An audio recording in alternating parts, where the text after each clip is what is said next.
Hi, I'm Wolfman Jeff, and today I'm going to be reviewing Star Wars Episode 2, Attack of the Clones. It's the second episode, obviously, of the Star Wars prequel trilogy, directed again by George Lucas. I would say that it was probably a bit of an improvement off of Episode 1. You know, there's some things that got better, some things it probably got worse. I'll try to kind of go over some of that. The first thing I would say it actually got worse was a lot of the dialogue was actually far worse, especially the lines written for Anakin Skywalker. Some of them were just painful to watch, and the acting didn't help. That was Hayden Christensen's fault to some degree, but again, it was kind of Lucas's fault for writing dialogue that was so shitty. Uh, but the story was a little more cohesive, it was a little more focused. But again, he tried to make Episode 2 a movie larger in scope than the classic trilogy. So, a lot of characters sort of shifted around a little too much. It shifted from planet, again, like Episode 1, too much. And, you know, you go long times without seeing certain characters, and I don't necessarily think that was a wise decision. I know they kind of did that with Empire Strikes Back, but they mainly just split up Luke with the other group, so when you got back to Luke, you kind of knew that it wasn't jumping around from like 3 or 4 different characters. It was basically jumping around from 2 locations.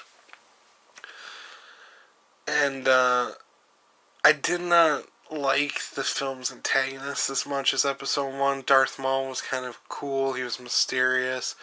Count Dooku was just some old guy with a limp lightsaber, which I don't know if I would have went with personally, but that's what they did. So, you know, it Episode 2 definitely had better action scenes, though. I mean, with the exception of the duel between Qui-Gon Jinn, Obi-Wan Kenobi, and Darth Maul in Episode 1, Episode 1 was sort of lacking in action. Episode 2 more than made up for it, and it definitely had some highlights, but even the highlights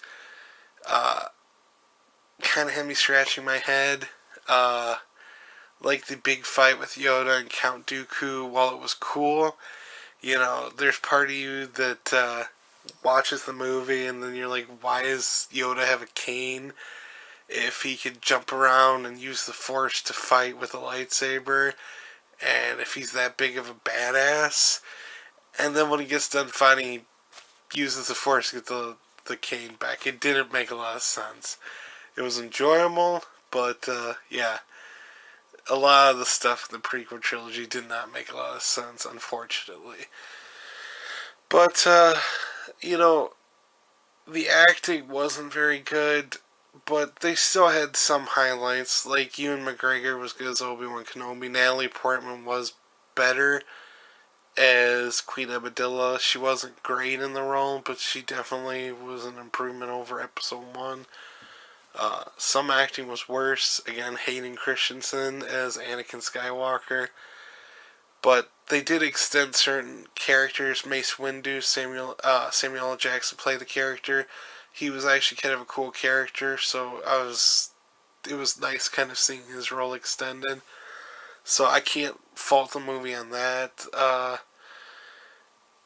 Like Episode 1, it was just kind of a mess, though. It was kind of overly cluttered.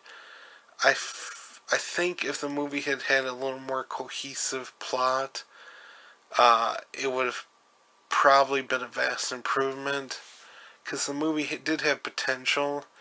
I mean, it was a Star Wars movie, and again, like Episode 1, the production's design was beautiful, and the CGI was well used, even if it didn't connect well with the original trilogy. But ultimately, the film's flaws outweigh the film's triumphs, I guess. So it's a movie that I would recommend only for Star Wars fans and science fiction fantasy fans. Everyone else, like Episode 1, is a pass. Uh, thanks for watching. I'm Wolfman Jeff. You guys know I love you. Take care.